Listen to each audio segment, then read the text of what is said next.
Hello, my name is Sarah Foley. I also go by my brand name, which is Vertical Blonde.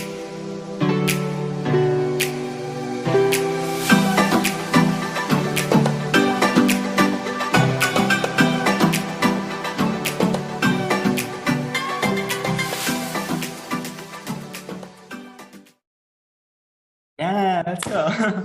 So, Sarah, could you please tell me about your journey, the journey you had so far, and what is the biggest challenges that you faced along this journey? So my journey is a fun one. Um, so about, so my background was in the spa industry, health and wellness, as well as a television career back before I was injured. And then about 10 years ago, I did get into a four-wheeling accident, broke my back and paralyzed me on the spot. So full-time wheelchair user. And the last 10 years has been just this beautiful healing journey, right? Like I have gone through beautiful therapies. I've gone through great healings of trauma. I've dived into my own health and wellness again. And what's interesting now in my world is that I'm taking all that old knowledge of the spa and health and wellness industry, as well as my personal discoveries and my television career, and they're all coming into play now. And so doing a lot of public speaking. My biggest mission, in going through my healing journey, not just physically, but psychologically and emotionally, which I think for the disability community is the parts that get forgotten. Often, they go and they get injured or they get an illness, and so much physical stuff goes on, right? Doctors and treatments and physical therapies and rehabs. But these people are like, their souls are crushed. They are absolutely crushed. They are dealing with such psychological warfare inside.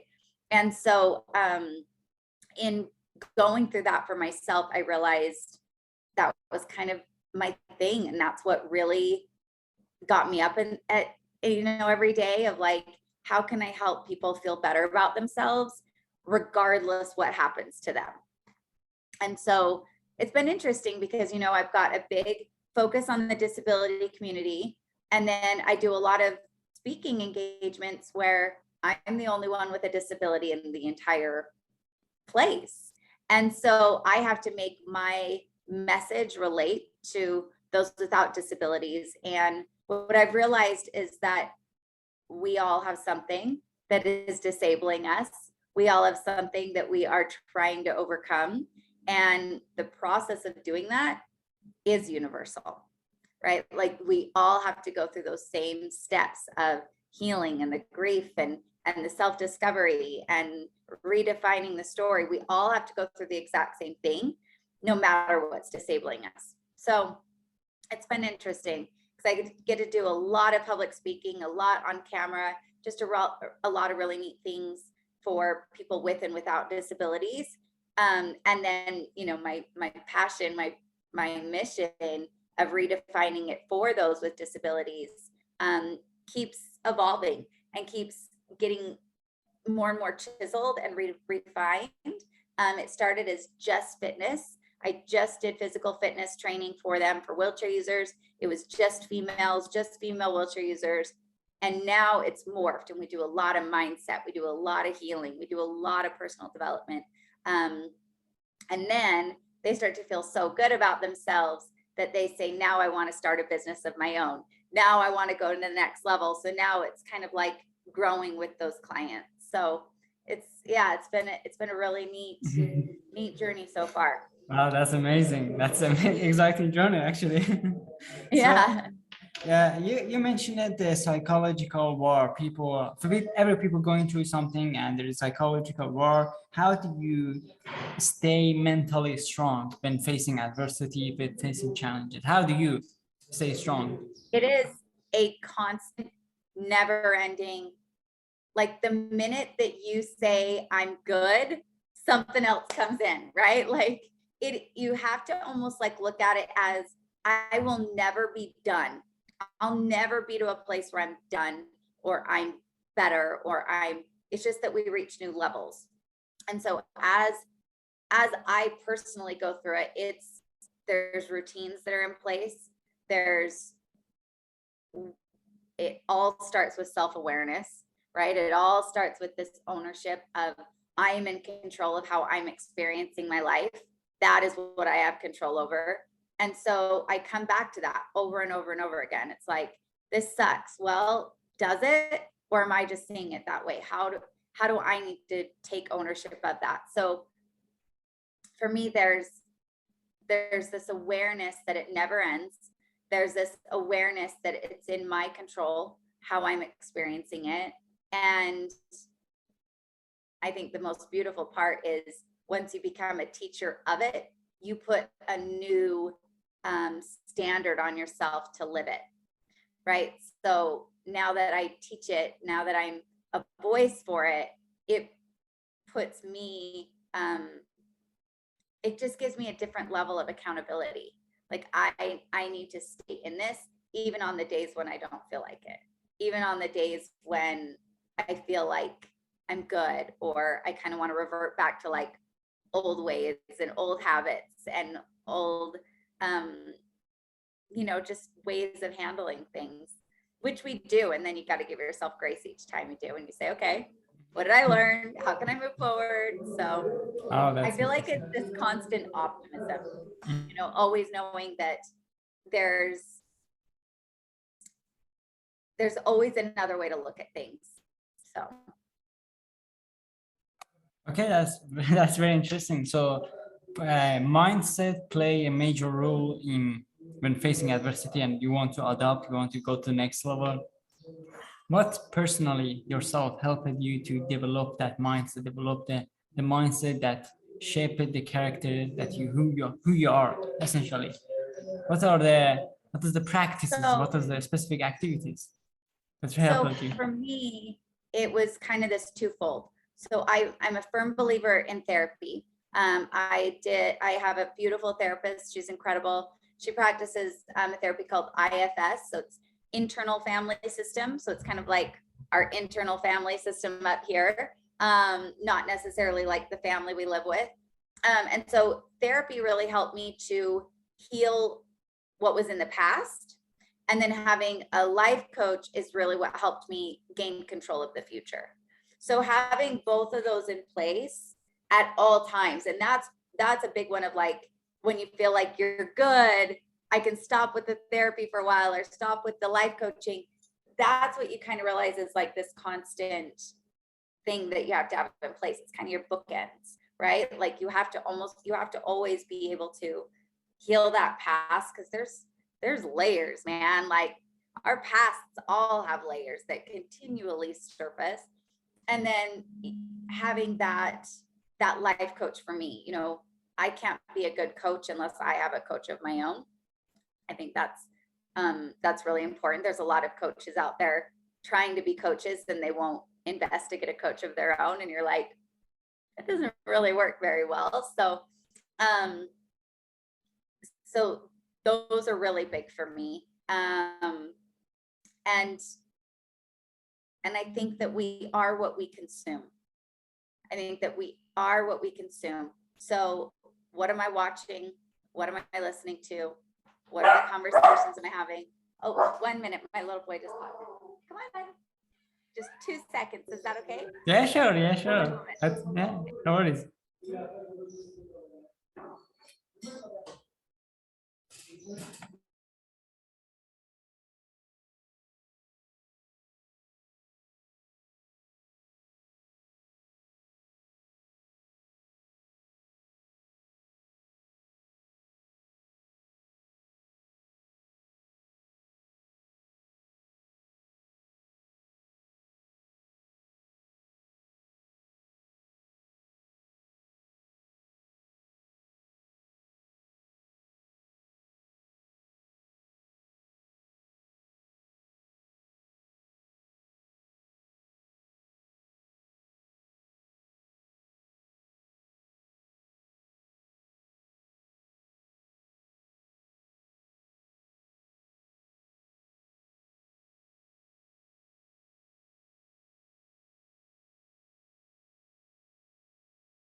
Hey, Sarah.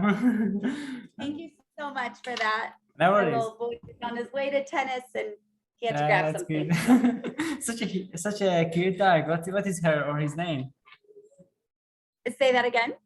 Such a cute dog. What is her or his name? Oh, this is Cookie behind me. Oh, Cookie. Hello, Isn't he Cookie. What's cute? up? He's my little boy's dog, and but he kind of likes me more, I think. So Oh, okay, that's cool. the dog does. So, Sarah, Yeah, sorry about that. no worries. I fully understand. No worries about that. So, Sarah, I want to understand what is your thought process behind, for example, goal setting for your life, how you set goals for your life, and how do you make sure you're making progress toward your goals? So just like how we are what we consume, we are also what we focus on. And I used to have something working against me, and that was things kind of worked out without me putting a whole lot of effort into them. Like I could kind of manage, things always kind of worked out, but I didn't make the progress that I knew I was capable of. And if I really thought about like what I wanted for my life, I was millions of miles away until I started understanding the concept of goals, and until I started understanding how vital they are when they are the forefront of our mind. And we almost use them as like a compass, right? Like getting so clear on what it is that I want my life to look like, what it is that I want from my goals, what I want my goals as a parent, my goals as a business owner, my goals as a friend, like really getting clear on that. I'm a huge follower of Tony Robbins. I love Tony Robbins' teachings. And his whole thing is like clarity is power. Like if you are not clear, you're going to be constantly spinning your wheels. You might make a little progress, but it's going to be scattered, you know? And so when you get clear on what that goal is, you can literally use it as a compass, and every action you take, say, does this get me closer to that goal? Yes or no? Okay, I know what to do next. I think when we don't have those goals in place is when people start to overanalyze things and they get really caught up of like, what is the right decision? What do I do next? And they get so anxious about that. And it's because they're not clear on where they want to go. So how do you can be clear on where you want to go? How do you can see your path, see the path you have to, it's better to follow for you and help you to be a better person? So I think if you really asked everybody, they deep down know what their goals are. But I think we live in kind of this idea that we're doing really good considering our circumstances. Like I'm doing really good considering my circumstances. But if you think about it, if you were really living to your potential of what you deep down really knew what you wanted to do, your circumstances would be different. Like we would constantly be adjusting and elevating all areas of our lives compared to what we deep down know that we are capable of. And I think that a lot of people discredit what their potential really is, right? Like they don't give that potential enough credit. They justify for where they are now, and they make excuses and they kind of play the victim. And I see that a lot in the disability community specifically. They're like, well, you know, considering I'm disabled, I'm doing really good. And it's like, well, what if you just kind of took disability out of the equation and just started looking at yourself in that way as a person compared to your own potential, and maybe use your disability in a different way? So I think that deep down, we all know what it is that we would ideally want our life to look like. Like if we kind of close our eyes, go inward a little, inward for a minute, and just ask ourselves, like, what do I want my life to look like? What do I want my life to feel like? How do I want to feel? Who do I want to be in this life? I think we would see that that's where the clarity comes in, right? So Yeah, I lived for 5 years in Hawaii, in Maui. I actually just moved to Utah, but In Hawaiian, they call this your na'au, and your na'au is like your deepest inner knowing. And they say that like this is, they call it this your seat of thought. Like it is deep within you, and it actually resides like lower in your body, like right under your rib cage. They're like your seat of thought is not your mind. Your seat of thought is deeper. And so I always tell, my clients or whoever I'm working with, like, go inward and listen to yourself from a different place. Like really listen to yourself of like what you truly, truly desire in this life. And then use your mind. Like use to create the plan, not to talk yourself out of it, not to justify, not to play the victim, but like listen to yourself and then use this constructively. That's very interesting. So, in your opinion, what is the role of community to gaining clarity on your path? Well, community plays a huge role. However, it can also be the thing that works against you the most. You got to like, that's why getting clear on your own personal desires and then finding the community that supports that instead of trying to match the community that you're currently in. So the community part is probably the hardest part because it's twofold. One is going to be letting go of the community and people you that don't support that vision and that goal. And then the second is to find the community that supports it. Because I tell you, when you feel off track, when you start to waver, when you start to doubt yourself, that community is what you'll rely on. That community becomes like a lifeline. And so if you are in the wrong community, you're going to get the wrong lifeline. You're going to get the people talking you out of it or talking you into it, depending on who you're around.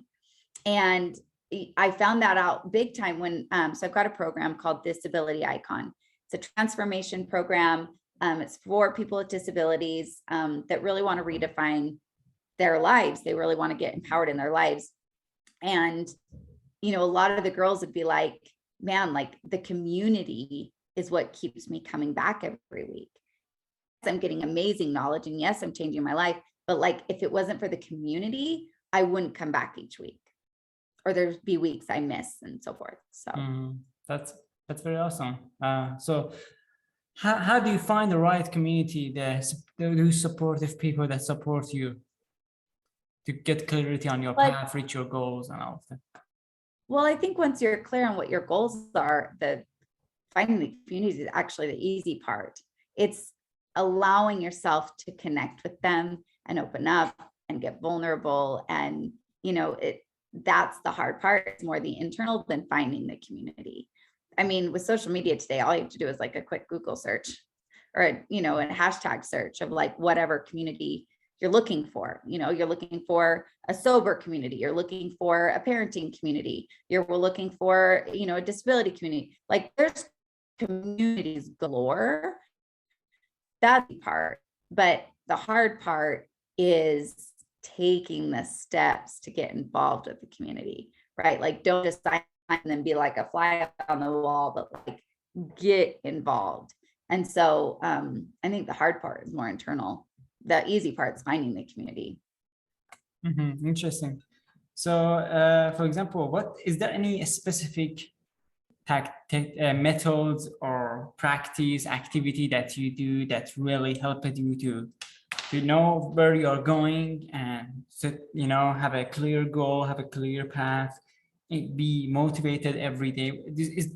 Do you have any specific activities or any hacks? Yeah, so the first one is actually kind of maybe a little cheesy, I don't know, but it really works for me. So on my mirror in my bathroom, I've got these 3 Postits.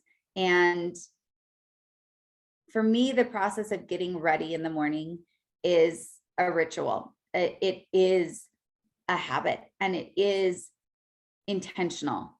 As I get ready every day, I'm putting on my hair, putting on makeup, doing my hair, choosing what I'm going to wear today, even picking out jewelry or, all of that. As I'm getting ready, I'm looking in the mirror. On my mirror, 3 Postits. And I'm reading these Postits I've had the same 3 Post-its for probably 3 or 4 years now. Sometimes I have to rewrite them if they're getting wet. But the first one is self-discipline is the greatest form of self-love.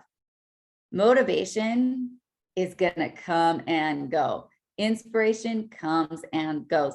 Like, you're not motivated every day. I'm not motivated every day, but I'm disciplined every day. I'm disciplined to show up for myself and do the thing I told myself I was gonna do. So that's what I mean by that. Being disciplined, which is simply doing what you said you're gonna do, is the greatest form of self-love. That's how you build self-respect. It's how you build self-esteem. So holding myself accountable to that is super important. The other 2 are kind of simple. The one is I am free. I am free to choose my goals. I am free to pursue what I feel I need to pursue. I am free to think differently than maybe how I was raised. Like, I am free to make all those choices for myself. And then the last one is choose joy. So how can I do all of that and feel joyful at the same time? So as I'm getting ready, I'm reading through these and I'm getting intentional of like, what am I getting ready for today? Who am I getting ready for? What am I getting ready to achieve? And I'm thinking about my task list. I'm thinking about my goals, whether they're the goal for the day or the bigger goal. Like, I'm thinking about that. And as I get ready each day, that's what I'm getting ready for. That makes sense.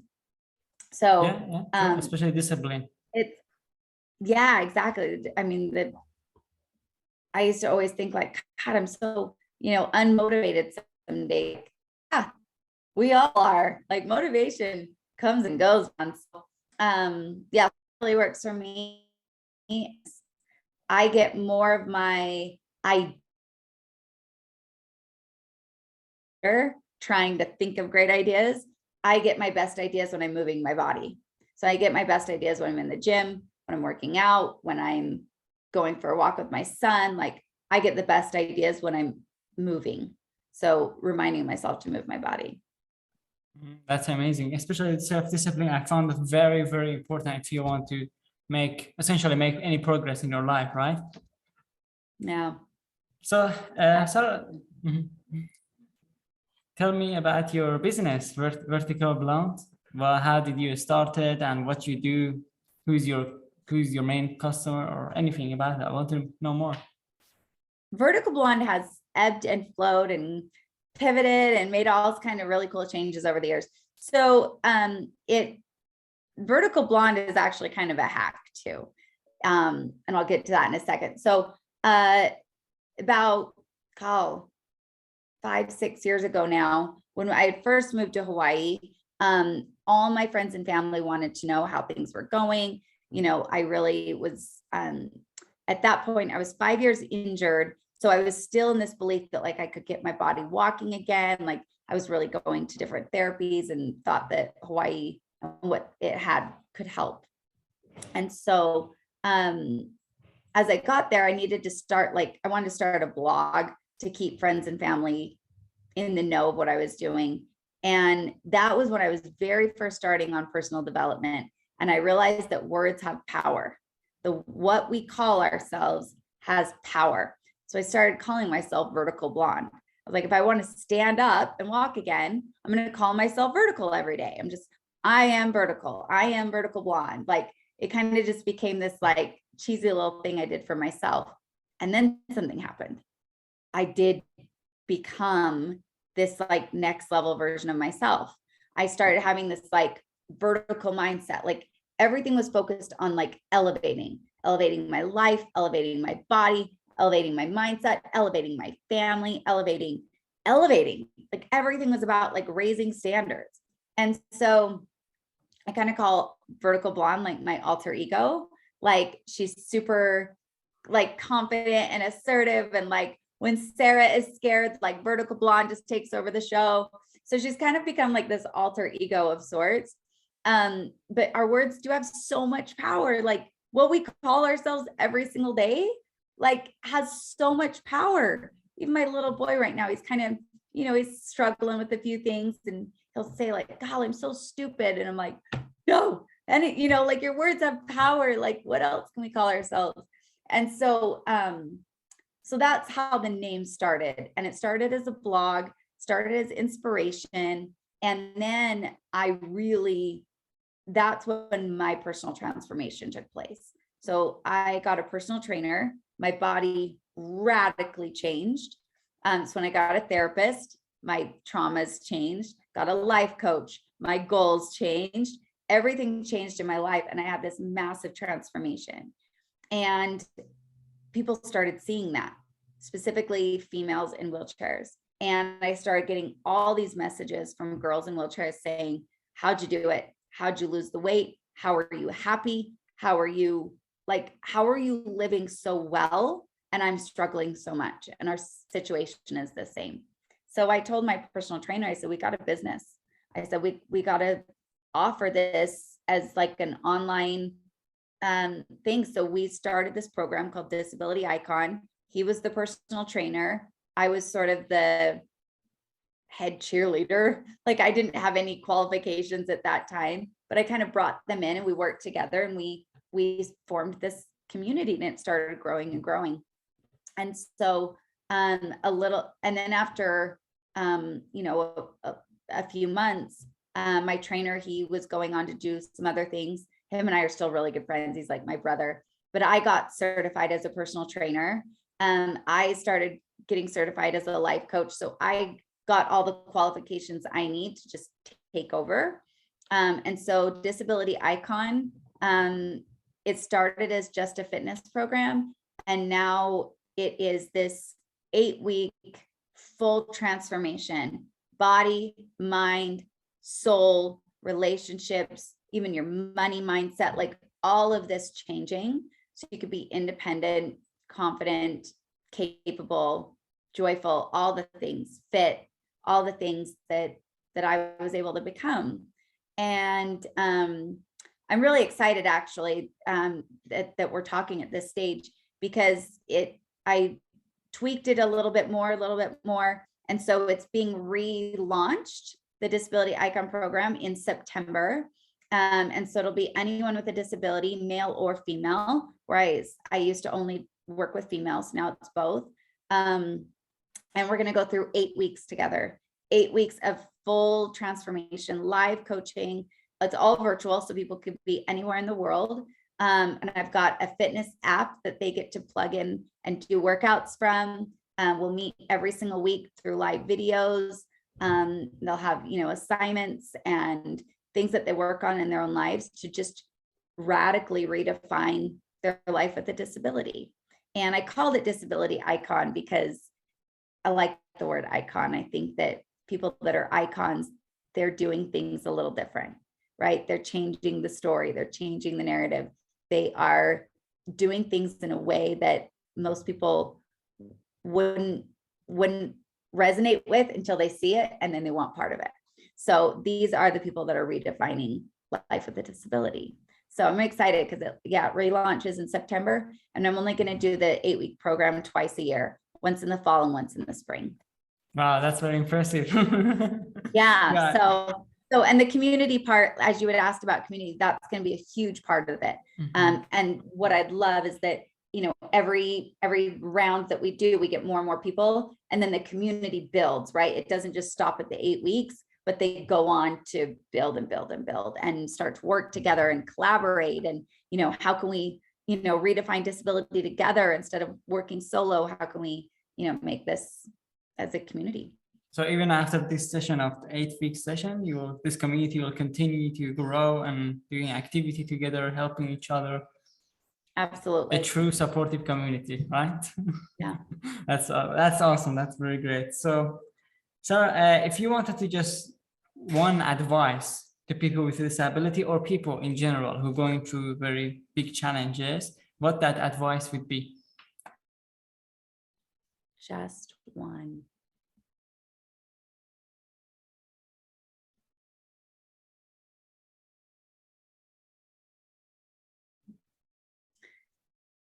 I think, I had mentioned it briefly in the call earlier, and that is we have full control of how we experience our life.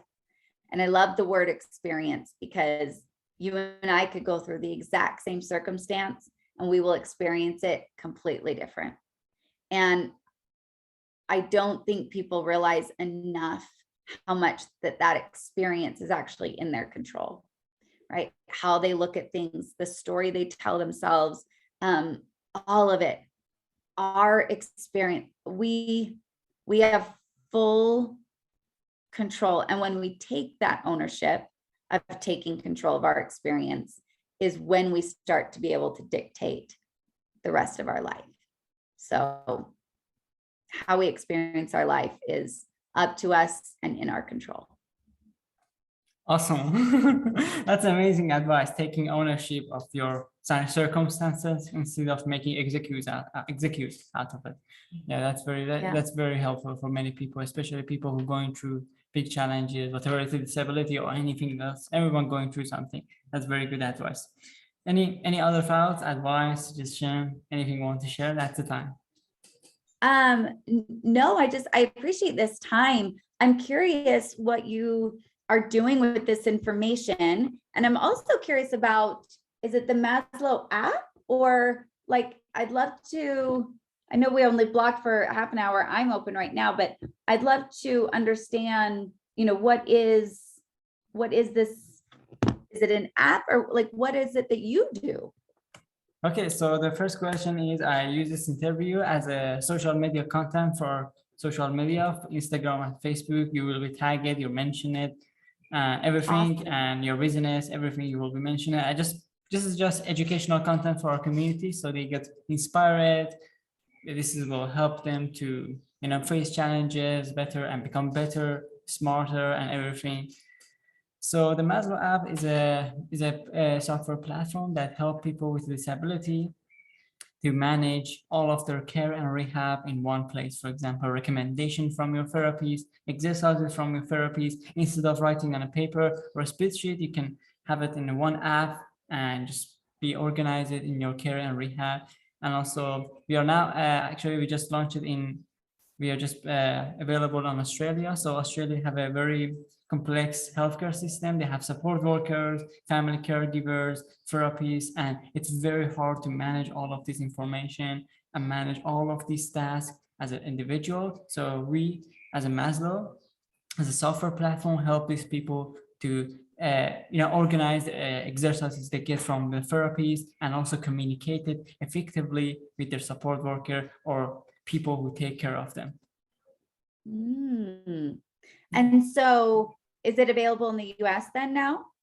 No, we just for now we are focusing on Australia, and Just then Australia. we Okay. will expand it to the US, UK, New Zealand, and all of that countries.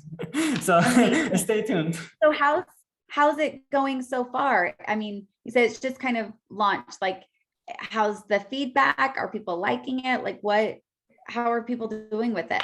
Yeah, actually, so far we got 5,000 users. We launched it around the new Maslow app. Actually, the new version of our Maslow app launched it around 1 month ago, and we got 1,000 of new users, 1,000 of paying new users. So that's very, very impressive for me. And yeah, in Australia is a small country, relatively compared to the US and UK. So we got 1,000 of customer people, for example, people with disability, spinal cord injury, or any other injuries, or family members who take care of their sons or child as a family caregiver. So they sign up to manage all of their care and care. And for example, information from the therapies, information from other places into one place, so they can have a consistent routine and make progress toward their goals. It's about clarity again. That's amazing. So how are you marketing it? How are these thousands of people hearing about it? So using our social media, we have actually, if you check out our social media, we have only community content. We don't have a marketing content actually. We're just trying, because I think that's why we are growing. We're just trying to help.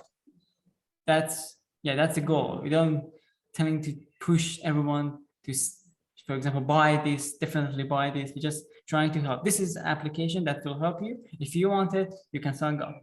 And that's our goal. And most of our social media content is just educational content. It's not even marketing content. Well, and I think you nailed it.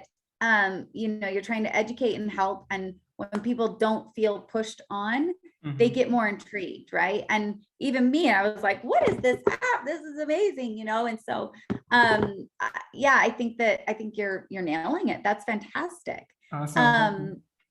And then what, if you don't mind me asking, like, what do you guys charge for the app? Like, what is the investment from people? So for example, the app is costs 299 Australian dollar per year, 299 Australian dollar per year. And because Australia have a somewhat free healthcare for people with disability, they can subsidize it through their insurance plan or their government plan. So that's how it works. Very nice. That is really cool. Really cool. Yeah. Thank you so much. Awesome. I love it. What has been your role with it? Is this your baby, this app? Like, did you come up with it or? No, we are a team, bunch of friends that we are come up with it. And because one of our friends have a traumatic brain injury, and he had a hard time to manage all of his, care and everything when he transferred from hospital to the home. Because in hospital you have nurses, everything, but when you go home, you don't have that support, that level of support. We just so wanted to help him. I love this story even more. It's true. I think that, when I got hurt, when I was in rehab in the hospital, that was almost like one of my favorite times. I had family, friends, I had gifts, like it was like a party in my room all the time. But then you go home and it is the worst culture shock. Yeah. It is so much to digest. It's so painful, and everyone goes back to work. Everyone goes back to their normal lives. Yeah. And you're like, what am I doing? Yeah. So it's very true. It's that initial time when they go home that I feel like is the hardest. And I think that's when I'm trying to reach people, is right after they go home or almost while they're still in rehab, because it's interesting what happens when you get a disability later in life. You've already got this idea of what disability means, right? Like you've already got this stereotype in your head. You've already got kind of this global belief of what that looks like, of what you've seen. And then you go home and you're like, is that what I'm supposed to be destined for? And I think that is that's the hardest psychological warfare that I've encountered in myself and the people that I've talked to. It's that, like, who am I moment? Who am I now with a disability? And their only frame of reference is not very pretty.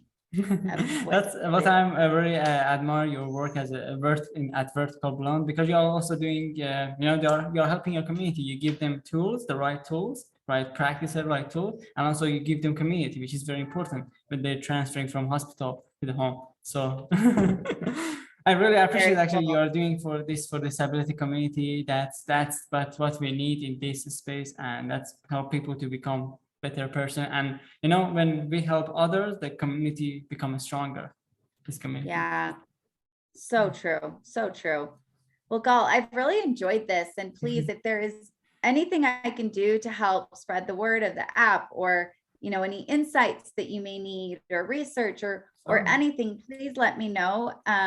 As of right now, I don't know that I have any clients in Australia. I've got a lot of US, I've got a lot of Canada. I don't know what I'm doing right in Canada, but they seem to love me.